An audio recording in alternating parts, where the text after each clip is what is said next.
কে কে content monetization পাবেন আর কে কে পাবেন না আমি এই ভিডিওতে বলে যাব। আপনার ধৈর্য সহকারে শুনে যাবেন, উপকারে আসবে।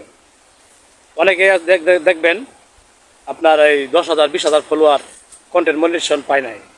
আবার দেখবেন অনেকে 3,000 2,000 ফলোয়ার কন্টেন্ট মনিটাইজেশন পেয়ে গেছে।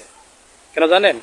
আর যারা নাকি 10,000 20,000 ফলোয়ার কন্টেন্ট মনিটাইজেশনের জন্য ফেসবুকের কাছে বারবার আবেদন জানাইছে, কিন্তু কন্টেন্ট মনিটাইজেশন পান নাই, কেন জানেন? তাদের একটা ভুল আছে। ভুলটা কি জানেন? আপনার অন্যের মিউজিক ব্যবহার করবেন ভিডিওতে, অন্যের ভিডিও ডাউনলোড দিয়ে ফেসবুকে ছাড়বেন আপনার পেজে, তাহলে দেখবেন আপনার যে মিলিয়ন মিলিয়ন ভিউ হয় তাও আপনার কাজে আসবে না। আর যদি আপনার নিজের কন্টেন্ট তৈরি করে যদি আপনার পেজে ছাড়েন, দেখবেন ভিউ কম হবে, 100 200 300, এতে আপনার উপকারে আসবে। এইভাবে আপনার 1 মাস ছেড়ে যান, দেখবেন অটোমেটিক আপনার এই কন্টেন্ট মনিটাইজেশন আবেদন জানাইতে হবে না, ফেসবুক আপনাকে এমনিতে দিয়ে দিবে। যদি ভিডিওটা ভালো লাগে তাহলে শেয়ার করে সবাইকে